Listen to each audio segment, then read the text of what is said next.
Small learning point एक बार फिर से आप सभी का अपने चैनल स्मॉल लर्निंग पॉइंट में स्वागत है। तो आपके क्या टॉपिक चल रहा है संविधान का? भारतीय संविधान का क्या चल रहा है? राष्ट्रपति से संबंधित क्वेश्चन, जो कि एग्ज़ाम के पॉइंट ऑफ व्यू से बहुत ही इम्पॉर्टेंट है। इस टॉपिक से काफ़ी बार क्वेश्चन देखने को एग्ज़ाम में मिले हैं। तो किस तरीके से क्वेश्चन किस तरीके से एग्ज़ाम में आ चुके हैं एंड एग्ज़ाम के पॉइंट ऑफ व्यू से इम्पॉर्टेंट है, सारे क्वेश्चन आपको प्रोवाइड किया जाएगा। बट ये भी जान लें, या सेट नंबर 5 पे इससे पहले मैंने 1, 2, 3 और 4 तक 20 क्वेश्चन कंप्लीट करवाए हैं। तो आज इस सेट नंबर 5 में भी आपको 20 क्वेश्चन कंप्लीट कराने वाले हैं, जो कि एग्ज़ाम के पॉइंट भी आपसे काफ़ी इंपॉर्टेंट है। अगर आप चैनल पर न्यू है तो चैनल को सब्सक्राइब करें, बेल आइकन को प्रेस करना ना भूलें। आज का फर्स्ट क्वेश्चन है कि निम्नलिखित में से कौन राष्ट्रपति का कार्य नहीं है? अब देखिए, लोकसभा का सत्र बुलाना यह राष्ट्रपति का कार्य नहीं है। लोकसभा का विघटन करना, लोकसभा का सत्रावसान करना, किसी सत्र के अंतर्गत लोकसभा की बैठकें आहूत करना। तो यहाँ देखें, राष्ट्रपति का कार्य नहीं है। तो यहाँ किसी सत्र के अंतर्गत लोकसभा की बैठकें आहूत करना उसका कार्य नहीं होता। बट लोकसभा का सत्र बुलाना, लोकसभा का विघटन करना, लोकसभा का क्या सत्रावसान करना, ये होता है, बट ये नहीं होगा। विदेशी देशों के सभी राजदूतों का कमिश्नरों के प्रत्यक्ष पत्र किसके द्वारा प्राप्त किए जाते हैं? ठीक है, कमिश्नरों कह रहे हैं। तो यहाँ देखिए, आपका जो हो जाएगा राइट, यहाँ ए बी रॉन्ग है। यहाँ राष्ट्रपति हो जाएगा। विदेशी के सभी राजदूतों का जो प्रत्येक पत्र होता है द्वारा प्राप्त किए जाते हैं, राष्ट्रपति के द्वारा प्राप्त किए जाते हैं। तो इस तरीके से भी क्वेश्चन यहाँ देखने को मिला है। नेक्स्ट है, राष्ट्रपति किस विधेयक को पुनर्विचार के लिए नहीं लौटा सकता? साधारण विधेयक, गैर सरकारी विधेयक, धन विधेयक। तो राष्ट्रपति किस विधेयक को पुनर्विचार के लिए नहीं लौटा सकता है? वह धन विधेयक है, उसे पुनर्विचार के लिए नहीं लौटा सकता है। नेक्स्ट, यदि राष्ट्रपति द्वारा किसी विधेयक को पुनर्विचार के लिए लौटाया जाता है तो वह किस वीटो का प्रयोग करता है? जैवी वीटो, निलंबनकारी वीटो। तो राष्ट्रपति द्वारा किसी विधेयक को पुनर्विचार के लिए लौटाया जाता है अगर, तो वह वीटो निलंबनकारी वीटो के अंतर्गत किया जाता है। नेक्स्ट है, राष्ट्रपति निम्नलिखित में से किस सूची के विषय पर अध्यादेश जारी कर सकता है? राज्य सूची नहीं, संघ सूची बिल्कुल नहीं, राज्य एवं संघ सूची नहीं, संघ व समवर्ती सूची के विषय पर अध्यादेश जारी कर सकता है। कौन? संघ व समवर्ती सूची। राष्ट्रपति किस सूची के विषयों पर अध्यादेश जारी नहीं कर सकता? संघ सूची, समवर्ती सूची, राज्य सूची। तो राज्य सूची पर वह क्या नहीं करता है? अध्यादेश जारी नहीं करता। मतलब संघ सूची, समवर्ती सूची और राज्य सूची व समवर्ती सूची पर करता है, बट राज्य सूची पर नहीं करता है। नेक्स्ट है, निम्नलिखित में से किस परिस्थिति में राष्ट्रपति अध्यादेश जारी नहीं कर सकता है? जब केवल राज्यसभा की ही सत्र में हो, जब केवल लोकसभा ही सत्र में हो, जब दोनों सत्र में हो। तो क्या कह रहे हैं, किस परिस्थिति में राष्ट्रपति अध्यादेश जारी नहीं कर सकता? जब वह दोनों सत्र में हो। नेक्स्ट है, जब कोई विधेयक संसद द्वारा पारित हो जाता है तो राष्ट्रपति को अधिकार है कि वह उसे क्या करे? संशोधित कर सकता है, कि अस्वीकार कर सकता है, कि अपने पास अनिश्चित काल तक नहीं रख सकता, पुनर्विचार के लिए वापस भेज सकता है। तो राष्ट्रपति क्या कर सकता है? उसे पुनर्विचार के लिए वापस भेज सकता है।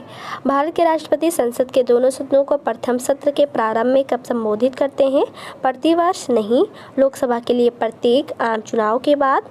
तो यहाँ आप क्या है? प्रतिवर्ष, वो भी लोकसभा के लिए प्रत्येक आम चुनाव के बाद वह क्या करता है? संबोधित करता है प्रथम सत्र। संविधान के अनुच्छेद 124 के अंतर्गत राष्ट्रपति निम्नलिखित में से क्या कर सकता है? सर्वोच्च न्यायालय के से परामर्श, सर्वोच्च न्यायालय के न्यायाधीशों की नियुक्ति। तो संविधान के अनुच्छेद 124 के अंतर्गत राष्ट्रपति जो है वो सर्वोच्च न्यायालय के न्यायाधीशों की नियुक्ति करता है। किस अनुच्छेद के तहत? 124 के अंतर्गत। तो इतना याद रखेंगे। नेक्स्ट है, किसी मृत्युदंड पाए अपराधी को क्षमादान करने की शक्ति निम्नलिखित में से किसको प्राप्त है? केवल राष्ट्रपति को। तो हाँ, ये बिल्कुल सही है, केवल राष्ट्रपति को यह हक प्राप्त है। यहाँ कह रहा है, नेक्स्ट, अप्रत्याशित व्ययों की पूर्ति के लिए निम्नलिखित में से कौन भारत की आकस्मिक निधि से धन निकाल सकता है? तो धन निकाल कौन सकता है आकस्मिक? उससे राष्ट्रपति निकाल सकता है आकस्मिक निधि से धन, उसी को यह अधिकार है। नेक्स्ट है, कौन सा अधिकार भारत के राष्ट्रपति को प्राप्त नहीं है? ए, बी। तो उच्चतम न्यायालय तथा उच्च न्यायालय के अधिकारों को हस्तगत करने का। ठीक है।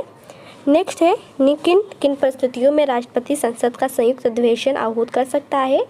तो यहाँ ए, बी सी रॉन्ग हो जाएगा। यहाँ उपयुक्त सभी इज द राइट है, मतलब एक सदन द्वारा पारित विधेयक को दूसरे सदन द्वारा रद्द कर देना, एक सदन द्वारा विधेयक में प्रस्तावित संशोधन दूसरे सदन द्वारा स्वीकार न किया जाना, एक सदन द्वारा विधेयक की प्राप्ति के 6 माह तक कोई कार्यवाही न करना।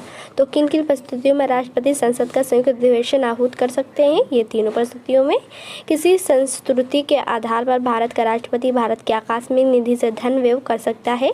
Option A, option B, option C आपका रॉन्ग है। यहाँ किसी भी संस्तुति की जरूरत नहीं होती है, तो डी ऑप्शन राइट हो जाएगा। नेक्स्ट है, संविधान के किस अनुच्छेद के अंतर्गत राष्ट्रपति जो है वो संघीय मंत्रिपरिषद की सलाह मानने के लिए बाध्य है? तो वह अनुच्छेद 74 के अंतर्गत किसी भी क्या करें, संविधान के किस अनुच्छेद के अंतर्गत राष्ट्रपति संघीय मंत्रिपरिषद की सलाह मानने के लिए बाध्य होता है? तो अनुच्छेद 74 के तहत वो बाध्य होता है। युद्ध अथवा भारत पर आक्रमण होने की स्थिति में निम्नलिखित में से कौन अंतिम रूप से आक्रमणकारी के विरुद्ध युद्ध की घोषणा कर सकता है? तो आक्रमणकारी क्या हो जाएगा आपका? यह संसद, मंत्रिमंडल, प्रधानमंत्री, राष्ट्रपति। तो युद्ध अथवा भारत पर आक्रमण होने की स्थिति में कौन अंतिम रूप से क्या करता है, घोषणा करता है? तो राष्ट्रपति है।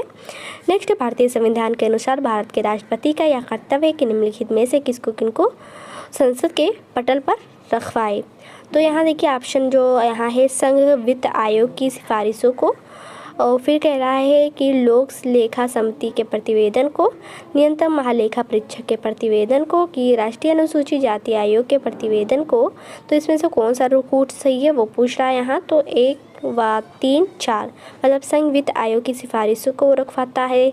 तीसरा है आपका नियंत्रण महालेखा परीक्षक के प्रतिवेदन को। चौथा आपका कह रहा है कि राष्ट्रीय अनुसूचित जाति आयोग के प्रतिवेदन को, निम्न कूटों के प्रतिवेदन को। नेक्स्ट क्वेश्चन है, लोकसभा निम्नलिखित में से किसके द्वारा भंग की जाती है? Option A, option B. तो प्रधानमंत्री के परामर्श से राष्ट्रपति द्वारा लोकसभा को भंग की जाती है। तो यहाँ पूछा था किसके द्वारा भंग की जाती है? तो प्रधानमंत्री के परामर्श से राष्ट्रपति को। नेक्स्ट एंड लास्ट क्वेश्चन है, तो यहाँ नेक्स्ट क्वेश्चन देखिए, राष्ट्रपति निम्नलिखित में से किस परिस्थिति में आपातकाल की उद्घोषणा कर सकता है? प्रधानमंत्री की मौखिक परामर्श पर, प्रधानमंत्री तथा मंत्रिमंडल की लिखित परामर्श पर। तो राष्ट्रपति निम्नलिखित में से किस परिस्थिति में आपातकाल की घोषणा कर सकता है? तो प्रधानमंत्री तथा मंत्रिमंडल के लिखित परामर्श पर।